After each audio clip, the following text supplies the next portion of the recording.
Thank you. I'll come running over. I can say anything. All rise for the pledge. I pledge allegiance to the flag of the United States of America and to the republic for which it stands, one nation, under God, indivisible, with liberty and justice for all.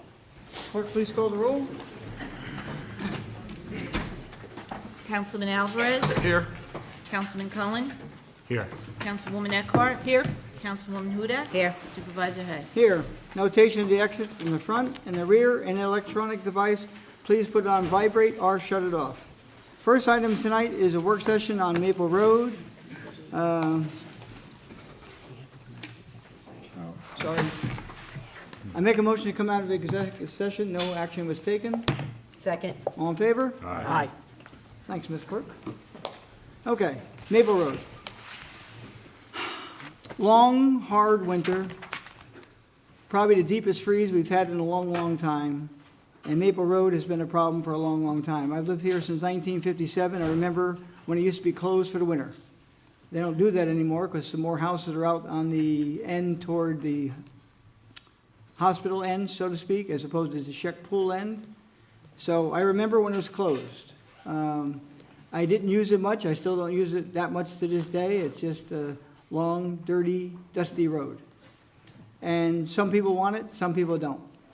Now, I would say, when I first got here, I saw a letter that was written to the town of Carmel about opening the road to the rear of it. What's the name of it? Kelly Road. And never got a response. Wrote the letter, didn't get a response. I called Mike Simone, didn't. When it comes to Kelly Road, Carmel doesn't like to speak about it, okay? And there's another exit, emergency exit only, as you know, on the other end, and that goes to Peter Road. And that was for emergency purposes only. When they developed that development at the top of the hill there, Enid Crosby, that it was basically for emergency purposes only. If something were to happen, it's a gate that can be, no one has the key, can be broken down to get out people in the case of an emergency. So we're well aware of what it is. Now, I received probably 4 phone calls from pretty irate people that live up there. They offered to clean my car if I rode down the road. I got a little Honda Fit, so it would probably get stuck in the mud, so I didn't even want to attempt it. And believe me, I've rode in dirt roads, muddy roads all my life, and I know what they're like, and during the wintertime, especially this time of year, I stay off them. But you people have to navigate that all the time. So I don't see which side is for or against. I think at this point in time, we're going to try to look and see if there's some kind of a compromise. I know people don't want it, and many people do. And the shortest section is from Sheck Pool to Enid Crosby, and that's basically the section we're looking at. Now, I wanted to have, this meeting tonight is just to get a feel for what you want, and there's quite a few people here, because usually people don't attend, so we're happy you came, and you can stay for the whole meeting, because no one ever stays. But we're aware of the situation, so tonight is a feeler. We want to hear your voices, what you have to say. There's been studies done on it going back when. We've got the records, and we will keep this on the agenda until something gets done. I hear many rumors that the DEP does not approve of this. They did send out something positive in the past. The costs, whatever the costs were in the past, would not be the same that they might be now. We've asked the highway superintendent to come up with some kind of an estimate, what it would cost to pave it if it's to be paved. A lot of people are upset by the way it's treated. I think last year I got a couple of complaints that the rocks they used were too big. They came up and damaged their cars. So we basically heard a lot. Both Liz and Bob were here previously. They've heard some of it, but I guess push has now come to shove. So we're going to do a survey of it, come up with some prices, and hopefully move forward on it. We're going to try to fix some of the things that have been broken for a long time, and we'll see what happens from there. So with that, it's not a public hearing, in the sense it is, only because it's the only item on the work session. So as people would like to speak, when you come up to the mic, just state your name, give us your comments of what direction you'd like to possibly see the town board take, give us some hints, and this will stay on the agenda, like I said. You'll have to look, if there's one email to tell everybody, don't know, but if you look on our website, we always post the agenda, usually on the Monday before the meeting, and you can see if it's on the agenda, and as we get the documentation, we'll have it on the agenda and discuss it accordingly. So, who would like to be the first speaker?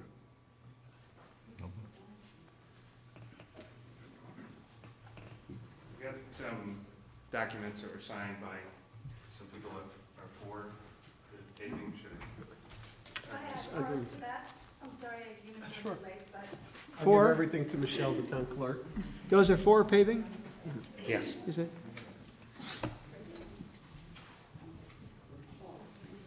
Thank you. Paul, you can give it to us after the, just, if you have extras, bring them to Paul, he'll bring them up. Did you state, Paul, did you state your name for everyone, did they know? Sure. Paul Marini, live at 110 Enoch Crosby Road. I've lived there for almost 16 years. Been a Brewster resident for about 25 and a lifelong Putnam County resident.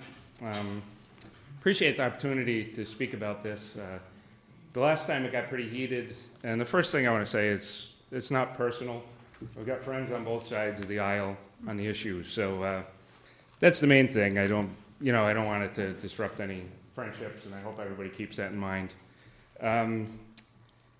My feeling is that the road cannot be properly maintained when we have a winter like we did this year, and I think if you haven't driven on the road, what happens is the top layer gets muddy, but the subsurface stays frozen, and it's just impossible to drive. You know, I have a Honda Civic, similar to Honda Fit. It's not made to go over that kind of terrain, and my car bottoms out constantly. It's very frustrating.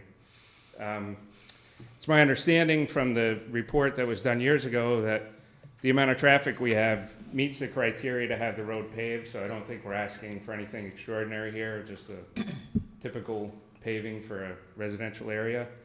I think based on the amount of man hours, equipment hours, and material used on the road this winter, a business case can be made to justify the economics of the project. It's not just cost. There's some reduced costs as well that would offset some of that. I think a paved road would be safer in the end. When there's several inches of mud on top of the frozen base, it's difficult to control any vehicle regardless of speed. One thing I noticed, I've walked, biked, and run on the road probably over 1,000 times over the years.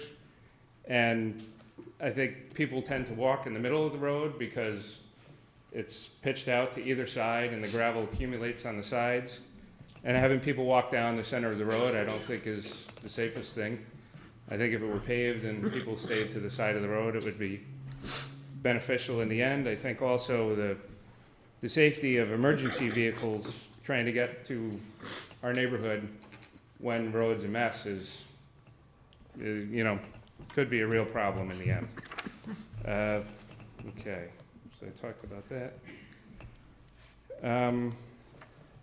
I think there are going to be a lot of people that express their points of view tonight, and I think it's important to listen to everybody, but I think it's also important to understand that the people that live on Enoch Crosby Road have no choice but to drive on the dirt portion of the road. There's people that use the road occasionally. There's people that live on Maple Road that have a driveway that goes out to pavement, and they have the option of turning towards the dirt road or away from it. And we don't have that option. So I hope that's, our voices are weighed in the appropriate sense in that aspect. I consider myself strongly pro-environment based on my career choice and the way I conduct myself, but I don't see paving the road becoming an environmental problem. I think the main issue with the paved roads is we want to avoid the runoff going into the reservoir. Currently, like I said, the dirt road is pitched to both sides, and there's material built up along the reservoir side that kind of prevents, I think it's intended on preventing water from running into the reservoir, but if you go there and look, there are dozens of breaks in that material. The water runs directly into the reservoir today, so I don't see why paving it would be a problem. In addition, the engineering report initially on the paved road was to pitch the pavement away from the reservoir so the water would run towards the hill. So hopefully that would be another issue that would improve the water quality in the reservoir as opposed to hurting it. Okay, another thing that's come up in the past is people are concerned about increased traffic. I don't see how paving a portion of the road would increase the traffic. We'll still have half of the portion that's dirt today will still be dirt. And I just don't see the road as a leading to anywhere that would increase the traffic. I think it's 90% of the use is for the people that live in the two developments there. So I don't see that as a problem. A couple points that were brought up in the last public meeting years ago. Someone said, please don't vote on paving the road until you've had a chance to take a walk on it. I don't understand how walking on the pavement or the dirt will affect the view. I think it'll be great regardless. You know, there are paved parts of the road now, and the reservoir still looks the same from the pavement. And I think if you disagree with paving the road, I think like Tony said before, please go out there and drive it when the conditions are awful. And I think, you know, you may change your mind. Finally, the last thing, another quote I remember vividly from the meeting 10 years ago, someone who lives on Maple Road and whose driveway goes out to pavement said, I don't know what the big deal is. When it's muddy, I just turn right onto the pavement. And that's exactly what we're looking for. We're not looking for anything unusual, just we want an opportunity to drive out of the neighborhood safely on pavement, so. Okay, while you're there, Paul, just some of the comments that had been made prior to, and I've heard the argument is if it's paved, there's an increase in speeding. I've been on that road, and I followed cars that have left me in the dust, so I don't know if that's gonna have too much of a difference. I understand from some of the phone calls I received that they had been promised by real estate when they bought the house numerous years ago, that portion of the road would be paved. Now, when they say road, ladies and gentlemen, I'm telling you now, this board is not gonna consider it any way from the hospital to Enoch Crosby. The only thing we're gonna seriously consider is from Enoch Crosby toward Chick Pool. It's a distance of about 2,600 feet. Okay, that's all this board is gonna be interested in. So if you're on that end and you don't want it, you can still walk in peace. We're not considering that.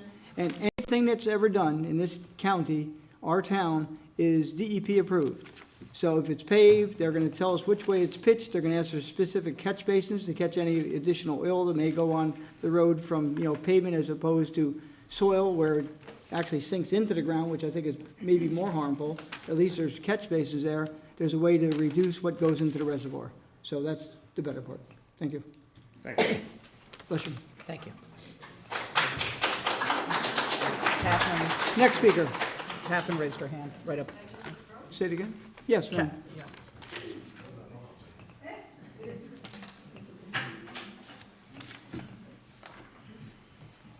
Ann Golden, and I live on 55 Enoch Crosby Road. I'd like to start by saying I think Mike Bruin and his crew do a terrific job. They work tirelessly on that road. And it's basically like trying to empty the ocean with a thimble. It's an archaic road.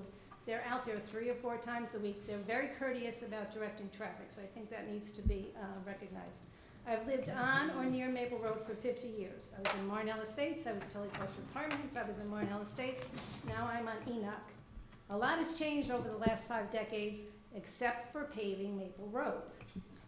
It's time to pave this road because the constant grading has created a center ridge and it's an unlevel surface. The spring thaw creates deep hazardous ruts. The road's narrow, there are many blind curves. The ruts can be so deep that the cars with low suspensions bottom out. The mud is slippery and it makes steering difficult. I've had 3 flat tires in the last 3 months. The dirt surface is difficult to clear of snow and ice. The gravel has sharp edges and causes tire damage. The drainage is inadequate and often backs up. In the dry weather, which is a little better, there's a dust storm. The walkers and bikers create an additional hazard because many of them just like to walk down the middle and do not get out of the way of the vehicles. There's no shoulder, and the larger vehicles like buses and fuel trucks leave little room for safe passage. For those who would like Maple Road to remain paved, I say, speed will not be any more of an issue than it is now. There's a $1 million walkway not far from Maple Road that people can jog and bike on. The resources used to maintain this section of road could be put to better use. And this is an ideal time to pave it since oil prices are a bit lower. And I'd like to know how many people who support the dirt road actually have to drive it every day. The Enoch Crosby residents cannot access their homes without driving through the mud, and it's time to correct this situation. Thank you. Next speaker.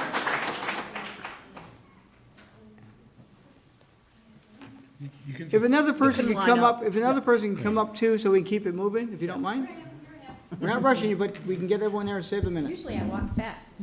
Wendy Lewis, 60 Enoch Crosby Road. As of many of my neighbors, I've lived there for about 18 years. I use the road, I'm one of the annoying runners that are on the road, along with Lynn. She doesn't run, don't tell me that, I don't believe She that. walks. Okay. I also grew up in this town, and I have relatives that live on Ivy. I knew the road way back when it was closed also. I want to make a couple of points because I am opposed to paving it. I'm not opposed to a compromise. I want to present a few things. One, there are hardly... Oh, use the mic, Wendy. Oh, sorry. Hardly ever any accidents. There's been less than a handful of accidents in the past decade, and most of the accidents that have occurred on the paved corner in front of 121 Maple, which is a sharp curve. It's a narrow road. There's nothing you can do about it. The big problem with Maple Road is the rate of speed that people travel on it. And Tony, I'll pick you up. You don't have to drive it. Come with me at 4:30, spend an hour on the road, and you will see nobody drives the speed limit. I'm talking 40, 45 miles an hour. The speed limit is 20, 25, and they take it at a very high rate of speed. I don't disagree that it's dangerous at that rate of speed. Another thing, my concern is if you do pave it, fast cars, and it will be a cut through. If that whole road is paved, No, it's not happening. okay, well, I'm telling you now, I'll tell you, but it did come up when Route 6 is backed up, that's where everybody's gonna go. If it's more convenient, right now it's a deterrent to people, and I like it that way. And that's pretty much it. I mean, I don't think, it is annoying. It can be unsafe. Like I said, most people drive very, very fast on the road, and that's the problem. Nobody drives 25 miles an hour, and my house happens to be placed in an unfortunate position on Enoch Crosby. I get all of the incoming and outgoing traffic of Enoch, and you should see the Mach 10 speeds that people go by my house. When my kid is waiting for the bus, today, in fact, the bus stopped, somebody blew by the bus. So people have to slow down. Slow down, the road is very safe. Based on the comments you just made this evening, I will write a letter to the Sheriff's Department asking for some more enforcement on that Yeah, road. I think if you put a couple of sheriff cars there, you'd be very surprised. And like I said, invitation's open. Spend an hour with me. You'll see how people drive on the road. Thank you. Thank you. Thanks, Wendy. Whoop. Hello. You- So my name's Catherine Weber, and I live on Maple Road on the horse farm that runs from the corner where the pavement ends down a good ways towards Enoch Crosby. So if anyone is going to be affected by this, and if anyone wants to see us get this right, it's me. You're pretty much paving my property line. Obviously, given that I own a horse farm on the road, I would prefer you didn't pave it. With that said, I'm sympathetic to what some of the previous speakers have said about road conditions. However, there are things we can do other than paving the road or paving it completely on that stretch that would ameliorate a lot of the muddy and slippery conditions. A cursory Google search for an hour about paving alternatives or dirt road improvements yields a whole list of alternative strategies, some polymer-based things we can apply to the road, things that ameliorate dust, that would preserve the aesthetic of the road, could be applied in only sporadic sections in the problem areas, and would otherwise leave the roads still attractive, still a pervious surface for water, and still an asset to the community for those other than drivers who enjoy using the road for walking, biking, and jogging. I thought it was a little bit sad to hear a previous speaker refer to walkers and bikers on the road as a hazard. When you see people walking and biking in a road, that means that road is an asset. Maple Road is a wonderful asset for our community. I work in real estate in our area and also in Westchester. The most expensive addresses you will find in this area are on dirt roads. Drive down Hook Road in Bedford, drive Upper Hook in Katona, take Vale Lane in North Salem. All of these roads are dirt, and they're all really muddy. And the way that people compensate is by driving slower. If you're blowing out tires and bottoming out your car, you're driving too fast. Ladies and gentlemen, please. And I would at least ask that Hey, ladies and gentlemen, please. One speaker at a time, please. I would at least ask that if I am not successful in arguing that you shouldn't pave it, I would really like to see us pursue alternative safety measures such as speed humps and additional signage to ensure that people don't come flying around my corner at 50 miles an hour, because they already come around at 40. Signage we can do, speed bumps are not a recommended usage for controlling the speed of traffic, especially on major roads. Would you consider Maple Road a major road? Well, based on what you just said, yes, I would. There's quite a few people that use it. It's not Route 684. It's not recommended by the state DOT, speed humps. Some places they are and different things, but there's a Small lot developments. there's a lot of liability too if a car hits them. I mean, I know they're used extensively in other places where they try and, on other small, pretty roads where they'd like to keep people going slow. I just think it's hard to make an argument that you want more safety and then make the road easier to drive fast on. Thank you. My name is Paul Waklasky. I live at 113 Enoch Crosby Road, across from Paul. But I have a different opinion about paving the section on the northern side of Maple Road. And the reason for that is I don't believe that several weeks' worth of mud warrants destroying another part of our rural heritage that exists here.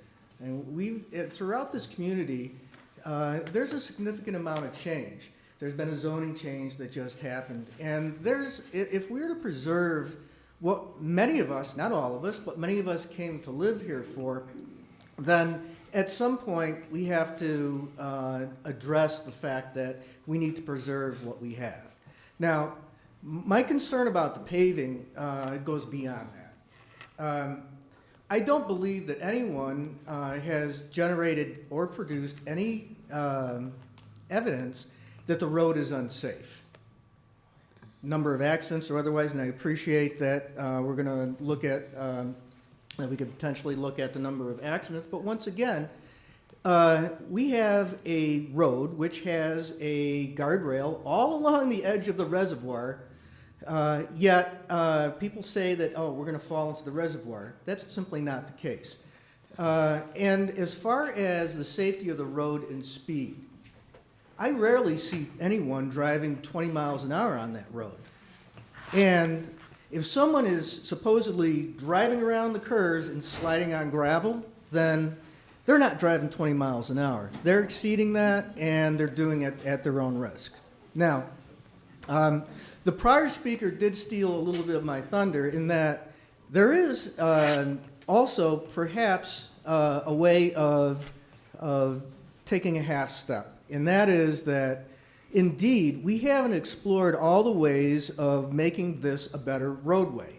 The use of polymers to stabilize the substrate is one of the ideas. There's also other things out there that not only impact the quality of the road, but also reduce town cost. And I'll use specifically dust suppression.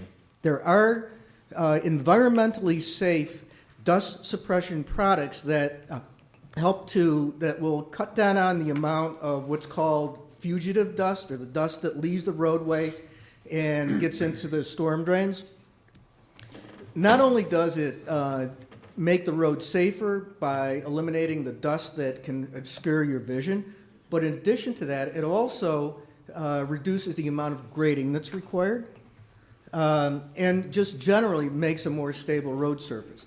Last, I mean, in terms of the stability of the road, I think there was a comment here earlier saying that the problem is mud on top of a substrate which is frozen. I would ask that we investigate a little bit further and find out whether or not indeed that the sections of Maple Road that are mushier really do have an inadequate substrate below the surface, and that those sections of Maple Road could be strengthened in that way by repairing the substrate.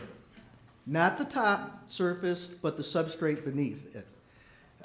So that's pretty much what I had to say, that it seems that everyone has jumped to a solution before really thinking through all the problems. And when I talk about the substrate, if indeed everyone thinks that you're going to throw 2 inches of hot mix asphalt on top of the existing dirt road and that there's going to be no problems down the road, well, you got another thing coming, because those areas of the road that currently have a very soft base, unless you repair that and fix that, you're going to have the same problem.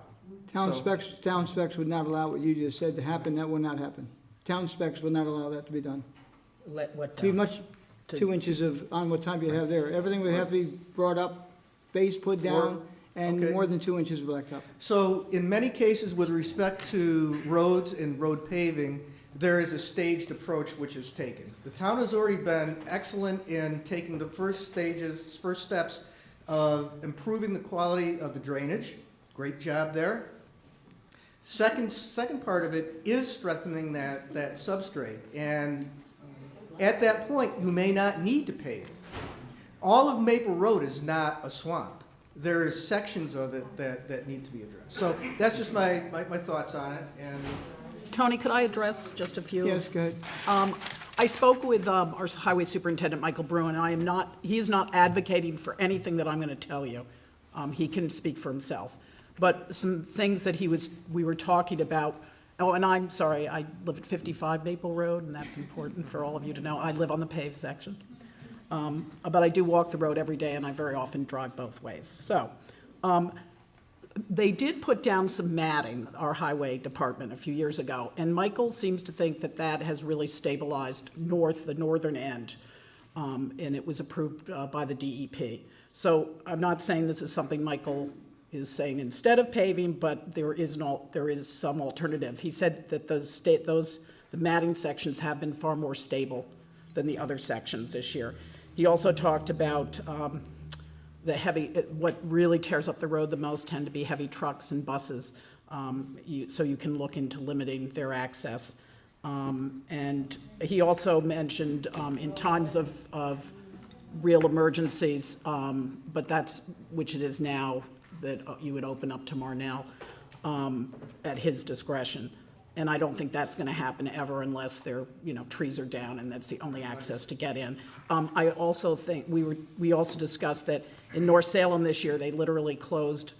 This is not unique to Maple, and I'm sure everyone knows that, and I'm sure it doesn't make your driving easier, but all the roads in North Salem were closed this year, the dirt roads, because of the frost heaves have been so difficult. So I appreciate your points. I just wanted to say that the matting was something that could be looked into as well.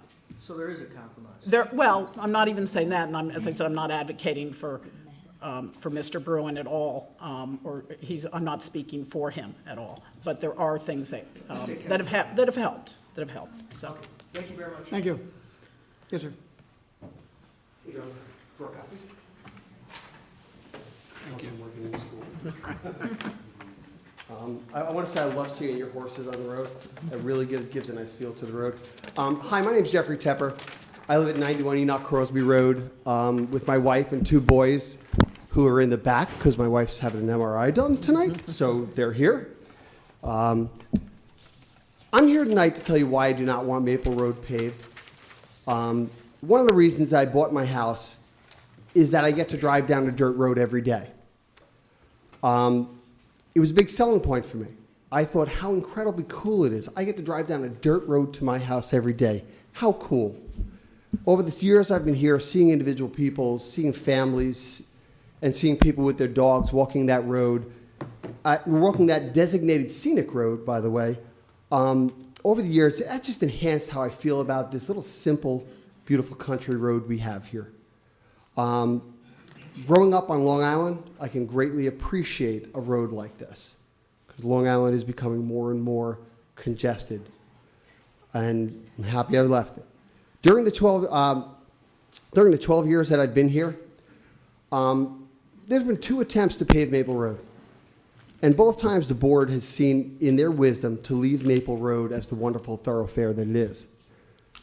Here we are again discussing the possibility of paving a designated scenic road. I'm flabbergasted that we again need to have a conversation about why we should work with the environment and not permanently change it. Over the last 5 years, The town has done an incredible job of maintaining that road. There have relatively been few days that that road has seen a swampy condition in the past 5 years. With this winter we've experienced our two probably worst weeks of that road in 5+ years. I know that one of the tasks of the board is to make financial decisions. When this road has been in poor condition for 1 to 2 weeks out of the past 5+ years, spending, which I believe was $300,000 to $500,000 to pave the shorter end of Maple Road, at least is a horrific financial decision in the times that we're living in. Even if the road for 1 to 2 weeks per year was in this condition, it would still not justify spending that type of money at this point in time for a temporary inconvenience, which can be addressed simply by driving slower. Both my wife and I do it every day, and we never complain about it. Tonight, I know that you will hear about terrible safety issues that this 1 to 2 weeks of inconvenience subject people to. And I know that the safety of town residents is another task that you have to undertake. Please understand that these will all be addressed by simply driving slower and safer. The real danger will be in paving the road. The road meanders and snakes along the reservoir and possesses many twists and blind spots, all of which make it a beautiful unpaved scenic road. When it's paved, these wonderful characteristics will pose many serious threats. The alternative to that, I guess, is to straighten the road out and take out the beautiful twists and turns. Again, how sad. The proof of this is when you drive along Maple, going down towards the hospital, and you hit the paved road. We all speed up because we can on pavement. Please preserve the character and feel of our town and make the safer and financially prudent decision to leave Maple Road as it is. And one thing I will ask the board to do, and I will be back afterwards, if we do decide to pave the shorter section of it, I will pursue the permanent preservation and non-paving of the other side. I think that would be part of a compromise. Thank you. Thank you very much.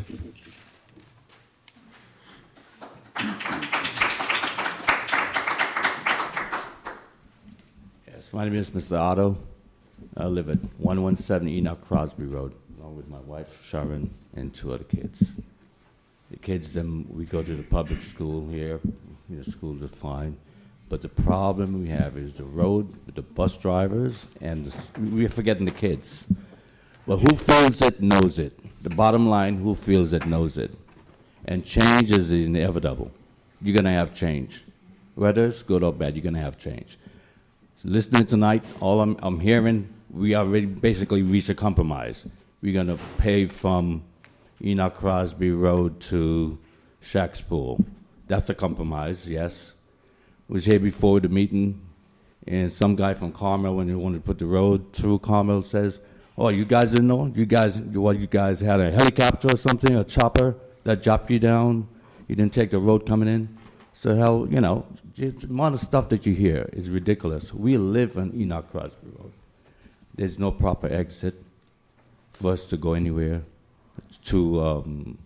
The roads are atrocious this year. Everybody knows that. I'm hearing stuff about you going 40 miles around a corner. That is ridiculous. You cannot go 40 miles around the corner without an accident. I'm yet to see, sometimes you see the horses, yes. But how many times you see horses? They're in the paddock. We are not horses. We are human beings. And I said before when I came here, when you guys are going to do something is when something happens to somebody. And that's the bottom line. Bottom line, we should not be living like this. We pay taxes like everybody else. And we already said we reached a compromise to pave that side of the road. Okay, let's move on it. I've been in construction for 30 years, and what I'm seeing them throwing down The asphalt, there's no asphalt problem there. The problems, people leaving their property out of Maple Road. We have few residents off of Maple Road from, 311 or something like that. They go onto the paved road and they're off their way. We make a left or right, we're in the mess. If a tree falls down, we can't get out of the place. I had to go open up the gate the other time when they had a problem. So how have we been treated as residents who vote and who do what we had to do as residents in the neighborhood? To say not pave the left side of the road. I'm just hearing from Mr. Tipper a while ago that that other side shouldn't be paved. The whole road should not be paved. Okay, we're here as a compromise that side is not going to be paved.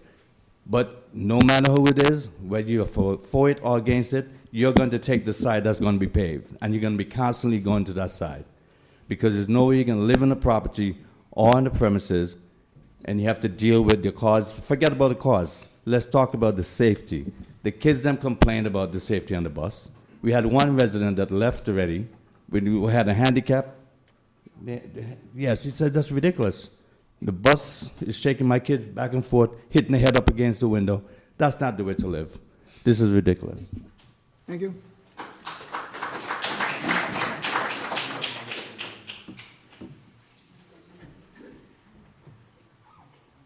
Hi, I'm John Lord. I live on Jewville Road, and I've been a resident for a number of years. I've used Maple Road constantly since I've moved up here. I would prefer that we leave the road unpaved. Its rural character really, it's the best thing for Brewster as far as I'm concerned in Southeast. I drive on Jewville or on Maple Road whenever I go to and from Hannaford's. It's just a peaceful place. It's a place to decompress. That's when I'm driving. I run on that road quite often. I've biked on that road many times over the years. And I would prefer that the town continue to keep it unpaved. Thanks. Thank you.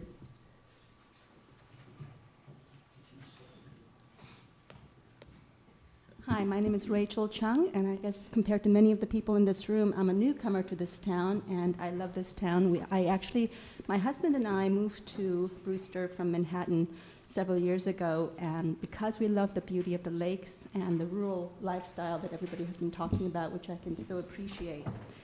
And since most of you have lived in this town longer than we have, I can appreciate that you will have argued through and discussed many of the issues that perhaps we are not as aware of. But listening to the conversation that has been happening tonight, I want to say that even though we moved here to enjoy the lifestyle, slower from Manhattan, very different, enjoying the lake view, all the beauty of the town, I don't think keeping one road unpaved out of all the roads that are paved in Brewster necessarily is what makes this town rural or keeps its character, or else we would have the entire population of Brewster clamoring to drive down Maple Road, and this is not what we want either. So I would suggest, since the town was gracious enough to create that bike path, which is absolutely gorgeous, that people do enjoy that part of town the way they can without compromising on the safety. Also, I might say that every morning that I drive this road, I appreciate the view of the lakes and the trees best when the roads are paved, because then I don't have to focus on the safety of my driving.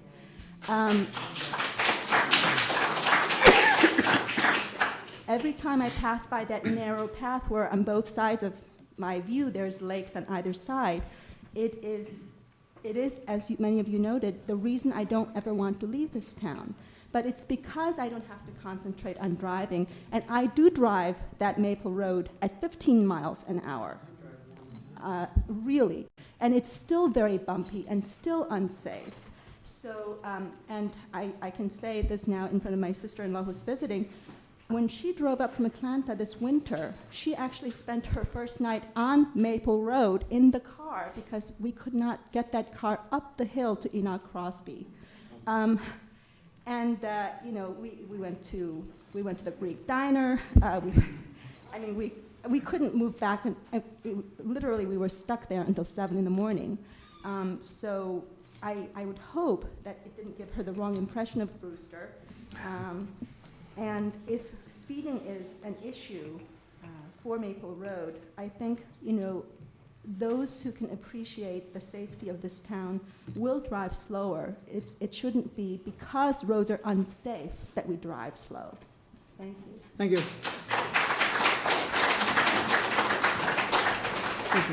And just so you know, ma'am, there are other roads that are unpaved. That's not the only dirt road in Southeast. Okay.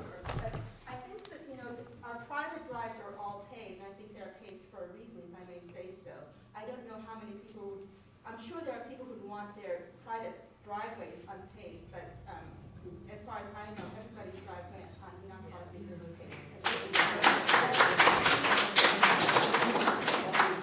Yes, ma'am. Hi, I'm Julie Wachowski. I live at 113 Enoch Crosby Road. We've lived there close to 16 years. And there may well be sound reasons to pave part of Maple Road. I can't say I'm really opposed to a compromise, but what I really would like to see, you know, if we're gonna, let's present facts. And I believe the Brewster School District's been transporting children from Enoch Crosby Road for 20, maybe more than 20 years. And to our knowledge, there's never been a bus accident up there. If there's been incidents, then, you know, that should be public knowledge. And those of us who've lived up there, if anybody was hurt on a school bus, we would have known about it. My kids have told me, my high school kids are like, Mom, kids sleep on the school bus. So I don't know how many children are really being disturbed about that bus ride up there. There may be a couple, but it's certainly not a majority of the children. So I think, you know, let's keep to the facts and to, you know, the statistics, and let's not bring in a lot of fear-mongering and supposition. I appreciate it. Thank you. Thank you. Thank you. Hello, my name is Steve Jaspers. I live at 133 Maple Road, the dirt part. I'm kind of another one of these one of the newcomers. I've only been here about 4 years. But one of the big things that actually drew us to the area and to that Maple Road specifically was the fact that it was a dirt road, very scenic, very quiet, and traffic wasn't going at 50 miles an hour. That was wishful thinking sometimes, and I must admit that there is a lot of traffic that does go slow, a lot of traffic that does go fast. The fact is that even with the challenging road from time to time, people do speed on it, and if you decide to put paving on it, it's simply going to accentuate that. I mean, from a cost standpoint, I mean, let's face it, we're having a hard time just maintaining the paved road part that we have already. I mean, it's actually one of the more difficult places to actually drive compared to the dirt from time to time. I find it difficult to understand how adding a little more pavement is actually going to help in that respect. It's actually going to just be another step down to trying to pave the whole thing somewhere over time. With regard to, you know, the people that purchased property up at Enoch Crosby, I respect that very much. The fact is, at the bottom line, the road was a dirt road when you bought it. It's still a dirt road. Buyer beware, that's part of what goes into, we actually came to this area because of the dirt road, because of the rural environment, and we'd like to actually keep it that way. And paving it, yeah, it'll make some of it easier, but it will, my gut tells me that it's going to decrease the safety because there's not any room to walk other outside of that. I mean, there's very little, I mean, there's no way that they can widen it far enough to put sidewalks on. Let's face it, we don't even have sidewalks in front of the elementary school. So if we would actually, if you had the money to do it, I would prefer money to go to that kind of a purpose than to spend it on paving a small area that would not necessarily increase the safety at the same time. Thank you. As we see both cars, trucks, you know, they go at every speed whatsoever. And, you know, good luck with enforcement, but because the fact is they can't be out there all the time.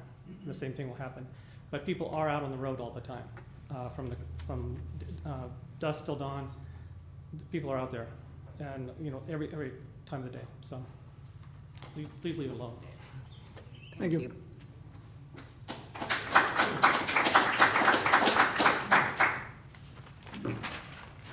My name is Gina Achagrassi. I live at 3 Ivy Hill Road.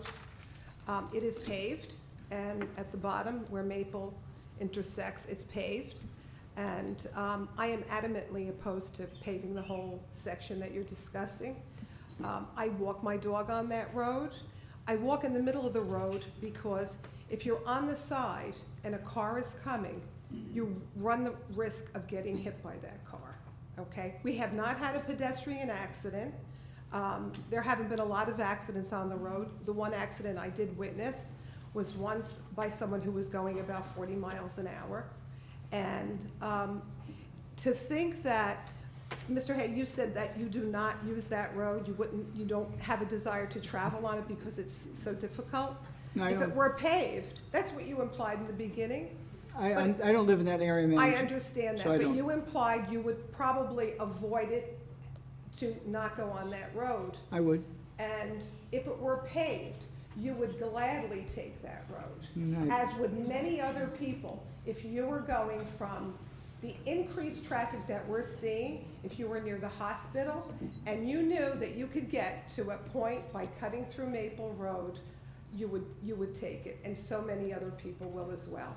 So to think that the traffic will not increase, even with the section left unpaved, is impossible. It will increase.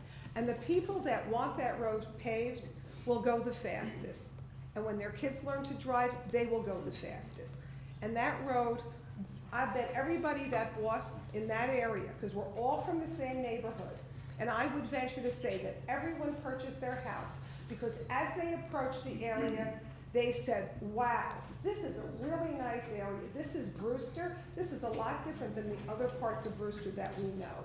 And that's the reason why you purchased your house where you purchased it. You drove on a dirt road, you entered Enoch Crosby Road to get to your development, or whatever house you live on Enoch Crosby, and you did that knowing that this was a road that was absolutely beautiful, that was a dirt road that you traveled on to get there. And if a realtor promised you that it was going to be paved, no one promised me, and I was thrilled to have the opportunity to buy my house because of the area that it's in. And it sets the area apart from many other areas that are in this town. So I think it would be a huge mistake, and to think that we're compromising by paying taxes to suffer by having a dirt road, there are a lot of things in life that aren't fair, but I don't think we're suffering for a dirt road. And that's all I want to say.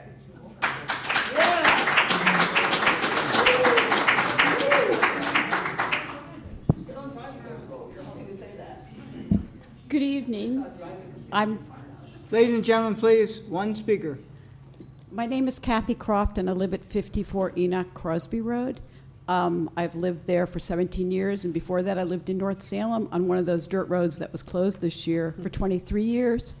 The big difference where I lived in North Salem, the developments on either end of the road, they had the opportunity they did not have to travel the dirt road. They could go out on a paved road. And when Crosby Hill was built, there's really no egress. There's just one way in and one way out. And I hope that you will, try to work with Carmel to get Kelly Road, Enoch Crosby Road, opened up to Kelly Road, because I think that would be one compromise that maybe the people in Carmel wouldn't like it. I know they wouldn't like it because I've sat here when they've been at a public hearing. But the fact is that that road was never abandoned by the town. 10 years ago, in April and May of 2005, over 700 signatures were collected from residents, every resident that lived on Maple Road, Enoch Crosby Road, not every resident from Enoch Crosby Road, but Brewster Heights, because it's also, the Middle Branch Reservoir is Brewster Heights water supply, so you have to remember that. And we submitted over 700 signatures to the town board. None of you were on the town board then. Willis might remember, because I'm sure you were here. But But I did just want to say, and the only other thing I want to mention is I do walk the road every day. I do not walk in the middle of the road. I usually will step to the side, especially nowadays because of the condition of the road. I will step aside. I don't expect cars to watch after me. You know, I take care of myself when I walk on the road. But I will say, when I'm following somebody going slow down the road that's ahead of me, and when they turn on Enoch Crosby Road, they usually gun it up the hill. And I can't imagine what will happen if the road is paved, because we all know that people like to drive fast because everybody's in a hurry to get to wherever they're going. So thank you tonight for holding this not public hearing, but work session. Thank you.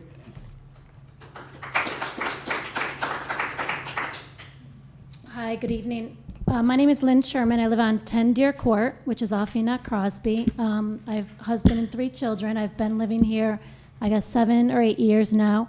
I just want to remind people, we came in today, I came in wanting, a change, wanting to pave the road. We already are at a compromise position. We're not talking about paving the whole road.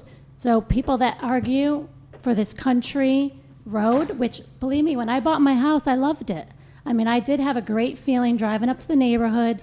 I appreciated the beauty of the area and the road. I did think it had a lot of charm, but being practical, living here day in and day out with 3 kids, driving multiple times a day on this road, it just is not a practical road with the number of families that we have living. There's about 70 plus homes, I think, affected, and that is our only access, and we're already at a compromise. You had already mentioned we're only considering paving that smaller half, which we can exit out to the left. I don't even know the miles wise. I mean, I run that road as well. I'll run it whether it's a dirt road or a paved road. I'll go to the bike path as well. I have that option. But the point is, it sounds like we're already at a compromise. We're going to have the bigger portion of the road remain a gravel dirt road, but it's just going to allow us or any resident that wants an easier way out, an easy way out. And I don't think it's asking for that much. I don't think it's really going to affect the beauty of our town. We still live in, a very scenic, we still have the reservoirs. I've been on many roads, and I appreciate the beauty in this area, whether it's a paved road or a gravel road. We still have that beauty of this area. But when I have to drive my kids in and out, I mean, there's times I don't want to leave my house because it's just, it is an inconvenience, but we've talked about the safety as well. And, it deters people. Like I have, child care issues at times where I can't get someone to come to my house because they just don't want to drive on the road. This past winter, it's happened. But we're not saying we're losing the whole road here. So that's why I just want to remind people, we're already at a compromise. I mean, we're going to have a good length of the road as a gravel road. And it's just that quick way out to Chex, paved. I think that's very reasonable in a modern day society that we live in. So, thank you.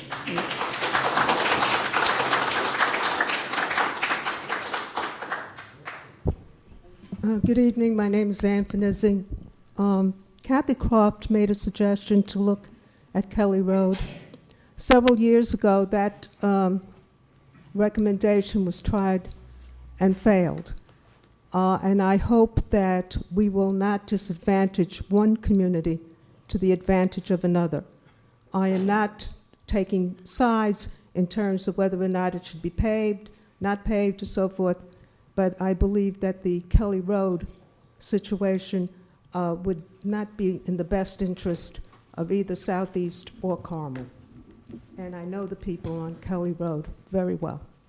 Okay, thank you very much. Thank you. By the way, I just wanted to ask, and I recall the situation years ago in terms of the paving of Maple Road.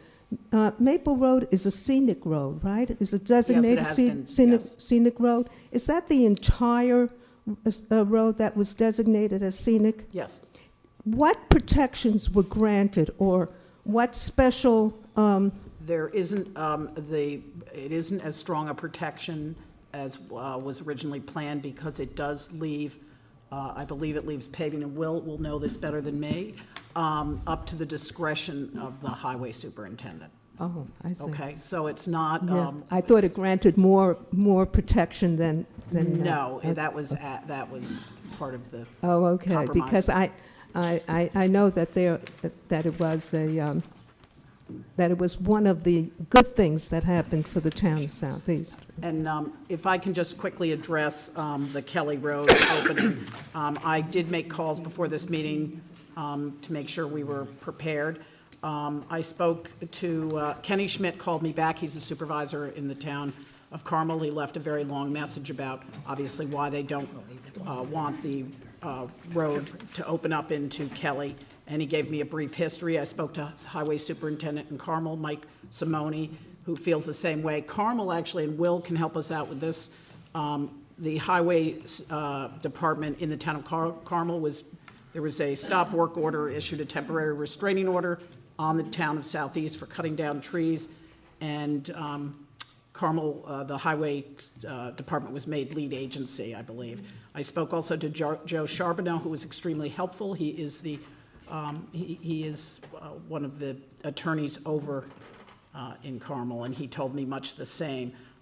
It's not that it can't be pursued, but it seems to be a real dead end. Is that pretty accurate, Will, or what else can you add? Well, I'm not quite sure that your characterizations were totally accurate, but the process of opening that road was stonewalled by the town of Carmel, alleging that that when we went to try to reopen it a bunch of years back, that we had not fully completed the secret review. And when we went back to do the secret review, the town of Carmel claimed lead agency, and it was challenged. It went to the Commissioner of DEC, and the Commissioner of DEC, for some reason, which I still have no understanding as to why, granted lead agency status to the Highway Department of the town of Carmel, even though none of the construction and none of the runoff or drainage or any of the other impacts, other than the fact that it would reopen a historic road in this town,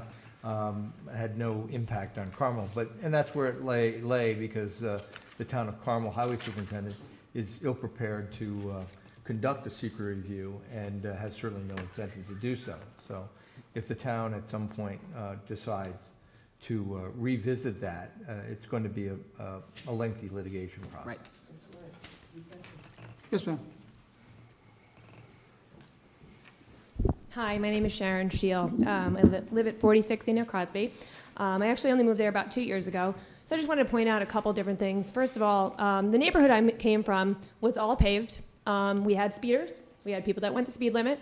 There was never an accident on that road, that I'm aware of, I should say. And I lived there for about 10 years. So it was paved. It was a residential street. It was similar to, where we are with homes. And, again, it was a hill going up, and, sometimes you had people go fast and sometimes you had people go your speed limit, and that's going to happen in any neighborhood. So that's first and foremost. Second of all, again, kind of what Lynn was saying, let's keep it in perspective to everyone. We're talking about a half a mile of road. We're not talking about the entire scenic Maple Road, which I run on all the time as well, which I love. But I do want to point out that it is a half a mile, and there are no driveways coming off of that section of road that you're looking to pave. Not one driveway. Okay? A half a mile, I don't know about anybody else. I don't own a Ferrari. It's going to take someone a very, very long time to pick up enough speed to really cause a difference on that half a mile being paved or being dirt. So, second of all, I also want to say so a lot of the comments that were made here tonight don't apply because they really do apply to the other section of Maple Road, not the portion that we're talking about paving. Also, as far as walkers and runners like myself and many of us in this room, the danger is not the fact that these walkers are on the road, it's the fact that they're in the middle due to puddles, due to ruts, due to unsafe surfaces to run on the side of the roads. So, giving someone a choice to go out the other way and run to the bike path, why not? Other people can turn right and run on the dirt road if they choose to do so. So I think what we're all saying here is all about compromise. Lastly, I just want to point out, I am a local realtor. I actually sold 75 Enoch Crosby on the corner. I showed that house about 5 times, no joke, 5 times. And 4 out of the 5 times, the major deterrent of that house was the dirt road. And this affects our property values on Enoch Crosby, everybody. So if we had a choice to have at least one section, so people had a choice of having a paved portion in bad weather, in really, really rainy seasons or what have you, it would increase our property values. I actually have an email directly from a client a week ago about a house that's listed on Enoch Crosby. And he said to me, he was deterred about the road. I said, well, good news. I said, it's being brought upon, this is exactly what I said. They have it on the agenda for this month's town board meeting. I'll keep you informed in case you are still considering any homes in this neighborhood. His reply was, yes, please let me know. This was a major deterrent. His words, okay? And as far as Bedford and the roads that people expect many dirt roads. A lot of people who come to Brewster love the beauty, but 99.9% of the roads are paved. They're not expecting dirt roads. So when they come here and they hit a dirt road, it is a little off-putting. So that's all I have to say. Thank you. Thanks.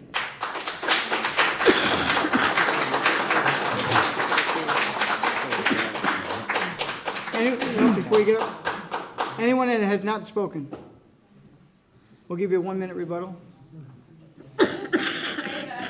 Well, ma'am, wait till you get to the mic so everyone can hear you, please. I just, Wait, ma'am, please, not you, the one in the audience. I asked, no one had gotten up at that point in time. We gave the floor to this person. She's got 1 minute. The other gentleman will not be limited. Go. I just think it's important that we focus on facts and studies and data. Like, we're not the first municipality to talk about a road. And when you rely on anecdotes like the ones that Sharon just gave you, I sold 8 Enoch Crosby Road, and everyone who looked at that house really appreciated that it was on a dirt road. Different people have different opinions and different expectations, and I think the focus of this conversation, instead of relying on anecdotes and emotional arguments, should really just come back to focusing on the safety of the road. That's all. Thank you. Yes, sir.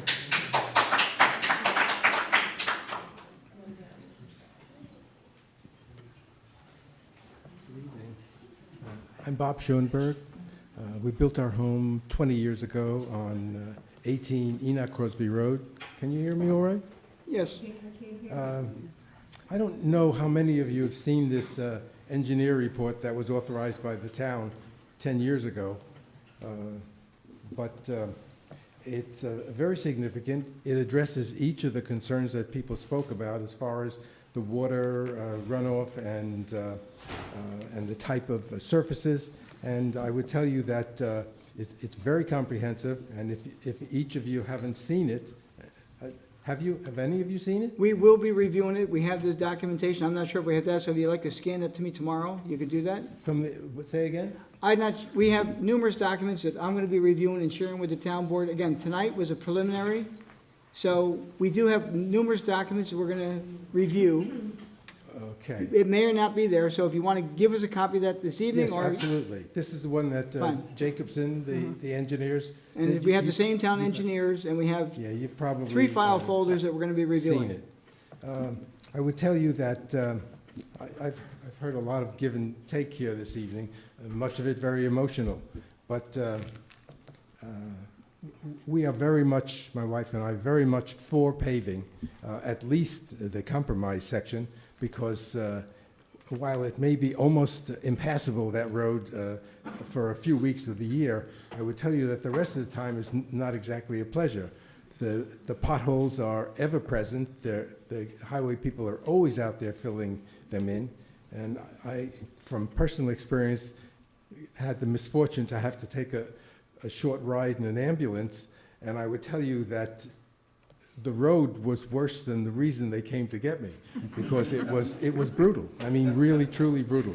And while not too many people have addressed scratches and dings and broken windows and other things, I can tell you that this little graphic photograph of the wheel and the tire of my car, which the repair was a little over $1,000. That's just from going down Maple Road, and unfortunately, what looked like just a little puddle turned out to be halfway to China. It was just awful, and this happens all the time. I think that's probably all I have to give you. Okay. We'd like to see it paved. Long overdue. Thank you. Thank you. You want to leave that, one document? Okay. Okay. I'd like to thank you all for your comments tonight. I'm looking at what we're proposing this evening for an agenda, so I'm going to announce this evening while everyone's here. I'm going to make 2 announcements very briefly. The next time Maple Road will be on the agenda will be Thursday, April 23rd, in case you want to mark it down. We have tons of documents we're going to review. 2 board members only partially here. Going back to 2005, nobody was here, so we have a lot of reviewing to do, and we will be doing our homework and make decisions accordingly. And more importantly, about closed roads, I was going to do this at the end of the meeting, but since I can get a majority of it here now, we have a major road closing that's going to be very inconvenient to many, many people on April 10th. It's a Friday. The Route 312 railroad crossing is going to be upgraded by the MTA. Now, it's a state road. The town has nothing to do with it. The county has nothing to do with it. And it really has nothing to do with the accidents they've been having at the railroad crossings. That's something that's going to be addressed. It's being addressed by them now. But over the years, especially the past 10 years, that grate out there, it just gets deteriorated to nothing. The school buses have complained numerous times. I know when I was a legislator, I had to fix it at least once. That was probably 7 years ago. They're going to basically pour concrete and then put a layer of blacktop over it as well, I understand. So I recommend, and it's not that I'm recommending, they're telling us the road will be closed on the April 10th on a Friday. Now, original report said it would be during rush hour, after rush hour. I've now been told it's going to be 11 o'clock. But to be safe, if you're on 312 and you're coming from the Home Depot, coming down toward Dykeman's, you can't cross the tracks. You go up that dirt road that's right there, Ice Pond Road, and practice what I've been hearing. That road's in a lot better shape for some reason. I don't think I've ever received a complaint about Ice Pond, ever. Only Maple. But at any rate, on Saturday, it will be closed the entire day. Now, if you're coming from the other way, if you're coming from Brewster High School down toward Dykeman's, you can go to the railroad tracks. You're going to have to turn around and go back. You cannot cross the tracks, okay? The same thing will happen that Sunday, the entire Sunday. Now, people say, well, why didn't they do it more convenient, like at night? They're going to be working night and day to get this done because of the concrete that has to be poured, has to be cured, same with the blacktop. It's supposed to reopen on the 13th, which is a Monday. They have not given a time. And you know how prompt the MTA is. I mean, we've been waiting 7 years for Prospect Hill, but they're going to be a little more accurate on this one. So on Monday, if you're in a hurry, don't go on 312, go to the long way. I'm going to estimate, hopefully they're done by 12. And the reason they're not estimating, because if there's heavy rain or there's a delay, it will be longer. So I would say from Friday night on the 11th at 11 o'clock until Monday, I don't want to give you time, I would say 12 noon, but wait till you hear that it's open. There'll be news reports on the radio telling you when it's reopened. And if you have any questions about it, dial 511. We're going to post it on our website as well. As much information as provide us, but if you have any other type of information, dial 511. Thank you all for coming. Okay. Wait a minute, let them leave. Yeah, that's good too. I make a motion to go into regular portion of the meeting. I'll second. All in favor? Aye. Waive the reading of the correspondence. First. Is there a second? Yes, second. All in favor? Aye. We're going to take a 1-minute recess. Ladies and gentlemen, just hurry up out. Wait. Approval of the voucher list, $951,733.55. I make a motion to accept. Second. All in favor? Aye.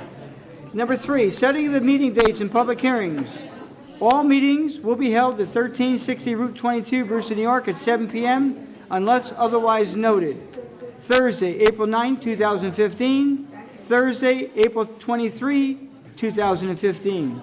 That's when Maple Road will be put on the agenda next. Now, on Thursday, April 9, 2015, we're setting a public hearing to amend Chapter 138 of the zoning code for digital submissions. Same night, set public hearing to amend the comprehensive plan, and set public hearing to amend Chapter 138 of the zoning code for noise. So moved. Second. All in favor? Aye. Waive the reading of the budget transfers. So moved. Second. All in favor? Aye. Time out. Okay. Number 5, resolution, Pinella Fence, certiorari settlement. Resolved that the town board of the town of Southeast does hereby accept the recommendations of its professional advisors and authorizes town attorney to execute a stipulation of settlement, consent judgment, and/or order of consent in accordance with said recommendations for the following. Petitioner, Pinella LLC, tax ID number 78.-2-93, year 2014, assessment $1 million, settled assessment $750,000. Ladies, please, ma'am, ladies, please. One meeting.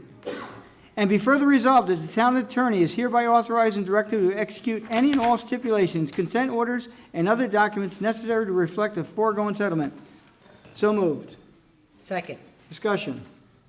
All in favor? Aye. Thank you, Lori. Number 6, a resolution of Grace Assembly of God, ARB recommendation. Now therefore it be resolved that the town board hereby accepts and approves the report of the Architectural Review Board dated March 23, 2015, a copy of which will be annexed hereto and made part hereof in connection with Grace Assembly of God, Inc., and that such report shall be incorporated in final site plan subsequently reviewed by the planning board. So moved. Second. Now, just a brief discussion. You will add will be annexed to. We don't have it in front of us this evening. Oh. Okay? You got that? Will be annexed to. Was it seconded? Yes. All in favor? Aye. Number 7, resolution, declare lead agency for zoning digital submissions. Now therefore it be resolved that pursuant to 6.17.6B1 of the State Environmental Review Act, SECRA, the Town Board of the Town of Southeast hereby declare itself lead agency for the purpose of SECRA for the unlisted action. So moved. Second. Discussion. All in favor? Aye. Number, time out. Well, digital submission, that's all. Number 8. So I want to make a motion to refer the zoning digital submission to the Putnam County Planning Department. So moved. Second. Discussion. All in favor? Aye. Resolution, number 9, resolution to declare lead agency for the comprehensive plan. Now therefore be resolved that pursuant to 6.617.6B1 of the State Environmental Review Act, SECRA, the Town Board of the Town of Southeast hereby declares itself lead agency pursuant for the purposes of SECRA for this type 1 action. So moved. I'll second for discussion. Discussion. I just want to clarify that we still have to codify certain items that are in the comprehensive plan. So those will be all subject to public hearings as any other law changes, Yes. correct? Okay. We actually passed the comprehensive plan on August 21st of last year. We did that so the living document could stay alive and we could move forward. There were recommendations made in there that required further review and finalization, which is now coming in front of us each time, okay? The two actions that were, the one tonight on digital submissions was not one of them, but the other part about is, okay? So every time, I think there's at least 4 or 5 more changes that will be made to that. One change we made early on was for the outside storage. That was kind of like an emergency measure because it was tough for some of the businesses to, have warehouses, and the way the code was written, a person could rent a warehouse, but they couldn't keep anything outside, like a truck for the business or something like that. So we did kind of an emergency stopgap measure so that can move forward and these buildings could be rented. And we will update it. As you know, if a person has a nursery, they can't have more than 5% of their property to house trees or plant trees, which doesn't make sense. The nursery requires much more. So there will be about 5 to 7 items more that will come in front of this board, and each one be treated separately, require the secret process, review process, as well as public hearings. Thank you for the clarification. All in favor? Aye. Number 10 is a motion, refer comprehensive plan to the Putnam County Planning Department and the Town of Southeast Planning Board. So moved. Second. All in favor? Aye. Number 11, the resolution, home rule request for retirement tier change, employee number 1, and I'm going to move number 12 as well. Resolution, home rule request for retirement tier change, employee number 2. I identified them early on. We have gone to both our state assemblyman and our state senator. We have 2 employees that evidently at some point in time have been working for the town, one for at least 14 years, another one a shorter period of time. One had previously worked for the schools, but the way the system works, we're the last employer of record at this point in time, and we have to move this forward. Now, what this does, when they came, they had an opportunity back when, and neither one evidently, we can't find any documentation to support or not to support our position. And basically what we do, they're going to be moved from a tier 6 retirement plan to a tier 4. We did this about 4 or 5 months ago to another employee. I don't believe there's any more in our system, but everyone that now comes in is required to sign a form, which we implemented once I learned that, this was a problem. Not that it's a problem, but, people are given an option when they come to work, whether to sign up, and I guess they feel they could probably save a few pennies, maybe not opt, just don't do it. But now they have to actually opt in or opt out the day they become employed by the town, whether they're part-time or not. And that's why we have to do that this evening. So I move both 11 and 12. I'll second. Discussion. Just, it still has to be approved by the state legislature. which Yes, they usually do. this allows both the Assembly and the Senate, we will forward these to them tomorrow, and they will then bring it up to the Senate. The Senate will sign, the Assembly will sign the bill. Hopefully the Senate gives them the same bill number. They do that now, right? Well, they have to be, they used to have separate numbers. Are they the same numbers now? No. They'll be They different? could have a uni bill, but they rarely do that. They have a Senate intro and an Assembly intro. Okay, so once the Assemblyman has his bill number and the State Senator has his bill number, they will give us those bill numbers, and we then would have to pass a resolution to, mirror what was approved by the Assembly and by the state. And Tony, these employees have to now contribute to the Yes. pensions. Well, right now, they're contributing Right. a portion, but they'll have to contribute more because they're going to a higher bracket. I think they have a sizable amount of money, right? Well, we're responsible for the part that was never done, but in the future, as it goes forward, each one of them will pay more themselves. The tier 4 is one would say a better tier. Right. You can retire earlier at a higher percentage. The tier 6 is a less rich tier. Every time the state decides they have a budget problem, they create a new tier, so new people coming in. The situation here is that it's unclear as to whether these employees were offered properly the opportunity, and since we have no documentation, as Tony pointed out,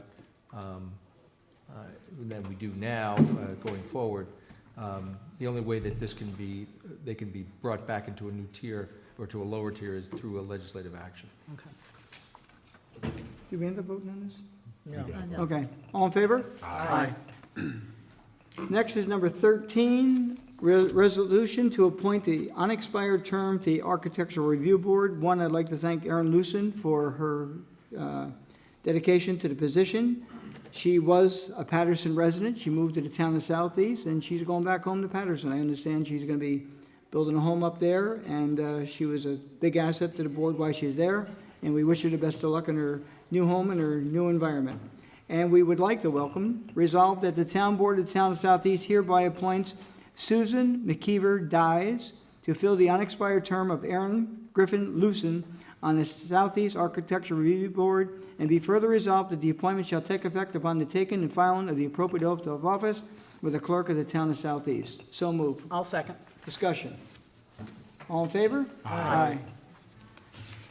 This is Lynn's favorite portion, as she used to sit out there in the audience, want to know how the finances are for the town. Finances of the town are good, but unfortunately, it's too early in the year to give you a really good report. The best report will probably come around May, because we'll have a lot more happening. As everyone is aware, the snow budget and the salt budget and the highway budget was not out of whack. We had money budgeted for it. I don't like to have to use that money in its completeness, but we're pretty close to it. But, you know, we're hanging in there. If you recognize tonight, one of the vouchers we signed was for $118,000 in salt.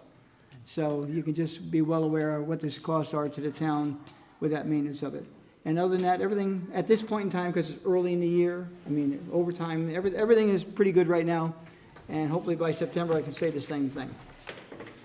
With that, recognition of the public.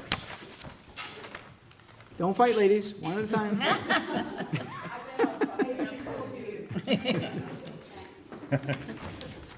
Kathy Croft. I'd like to ask if on the planning board agendas and maybe the zoning board agendas, if when properties are listed, if you could put the tax block and lot number That on seems like a those reasonable request. agendas, because sometimes I'll be reading it or I'll get someone will call me and they'll go, do you know, and I don't even know where it is, except maybe it'll say the address, Route 6, and I'll Google it, but.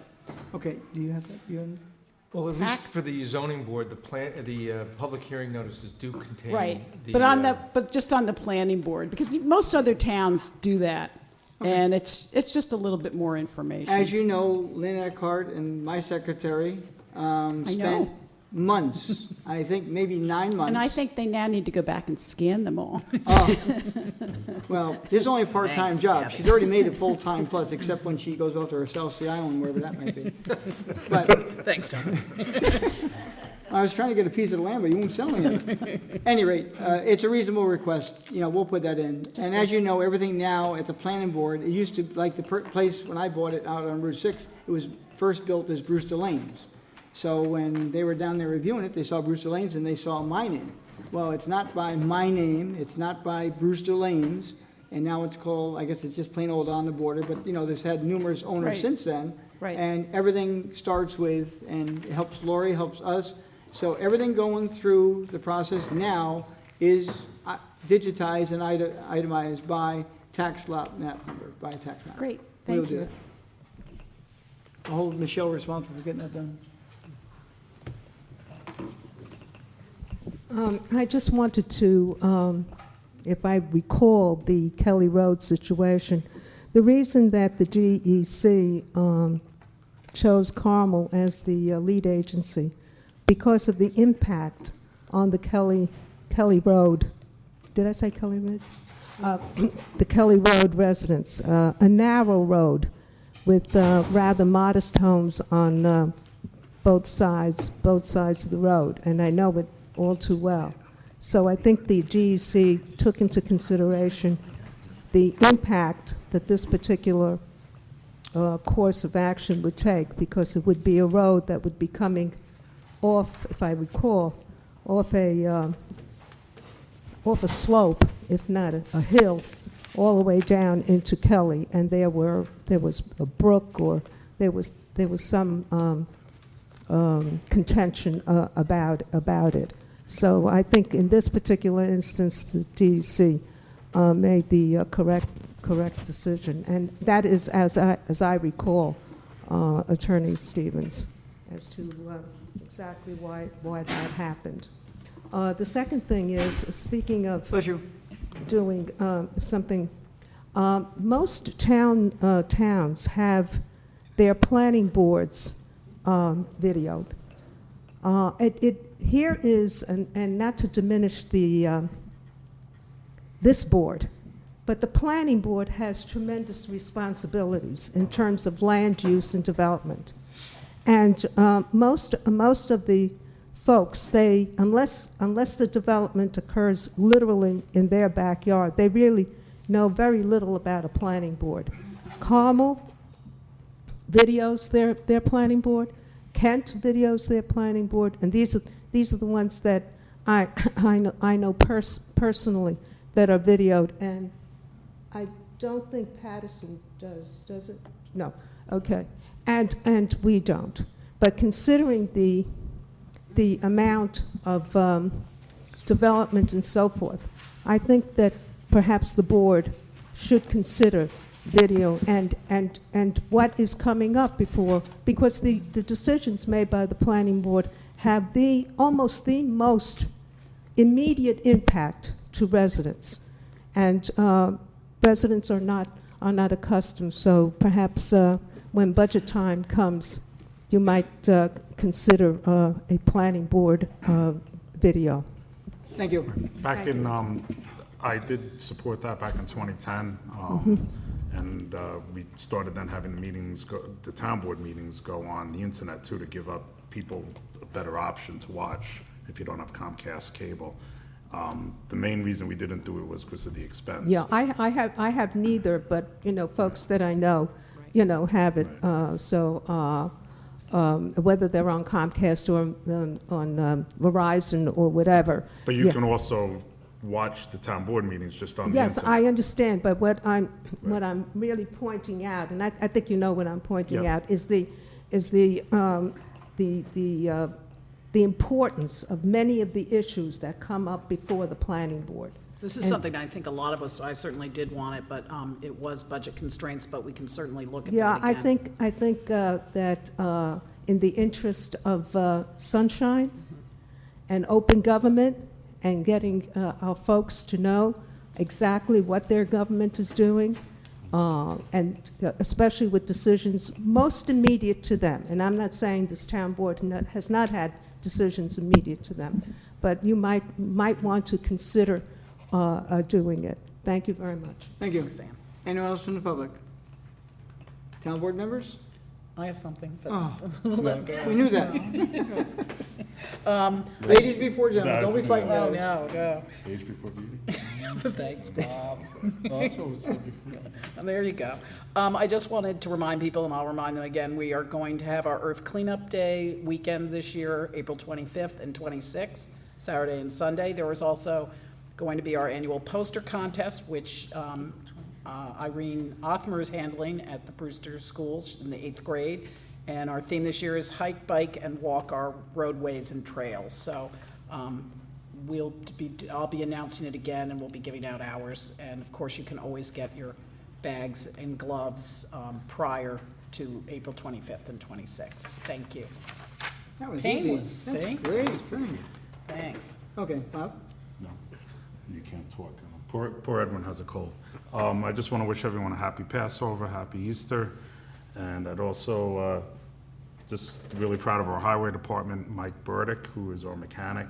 He finds federal government surplus vehicles, and myself and Tony Hay and Levon and Mike Burdick had the pleasure of driving down to Virginia.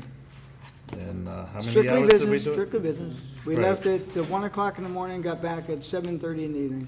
Right, and we went down and we picked up 3 almost new pickup trucks for very little cost. And, $27,000. yeah, it's gonna save the town a lot of money. They're lime green, so I'm not Can't crazy miss 'em. about the color, but, We can find you- out when you- people are cheating and not doing their job. right, but it is a great program, and, Don't be telling everybody it was no, gonna. no, I was just thinking about that. Yeah, we don't want too many other towns to find out about it, because, I doubt they watch us. yeah, you're I don't okay. think so. I think they're safe. But, As riveting as it is. And Mike Burdick, I keep getting them confused, but Yes. Mike Burdick has been on top of this program basically since day one.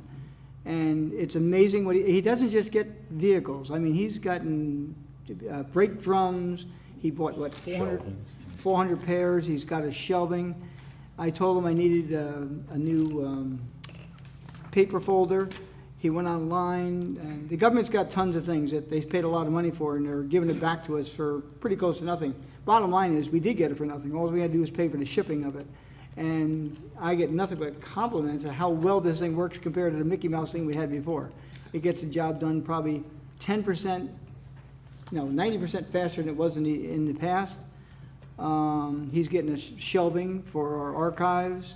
I basically ask him for anything, and he tries to find it. And he does a lot of it on his own time. He does it from home, and he's very unselfish.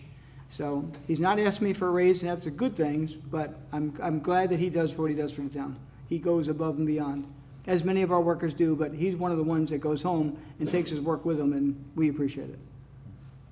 Anyone else? Thanks for picking it I'm up. just going to say that I thank Tony for What I heard, you actually bought a round of coffees at Dunkin' Donuts on that drive down?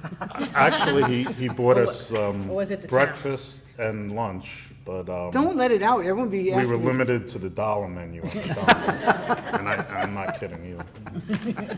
Yeah, but you had free packets of sugar. Yes. Don't- you don't- live at the- You're gonna I live ruin my on- reputation. Yes. Uh-oh. And I did have the credit card for the town with me for gas. And the first time I put it in, I saw a different color credit card because I had been using it because I got another one, because I get 2% on one. I'll tell you guys after the meeting if you want to know. Someone pays 2% now, the other guy was only paying 1%. But at any rate, when I went to buy the gas, I put in my credit card, and then somehow I slipped up one other time and used the town one. So bottom line, it all got straightened out, but it was purchased with my own hard-earned money. There you go. And he can't believe it. But he did have to go to the dollar menu. I'll treat anyone if they want to go, but you got to go to the dollar menu. And if you want 2 desserts, we go to Wendy's and we go to McDonald's.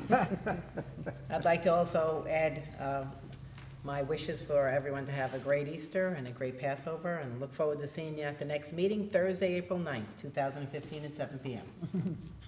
I'll entertain a motion. I'll make a motion, we close tonight's meeting. Is there a second? Second. All in favor? Aye. Thank you all for coming. Thank you.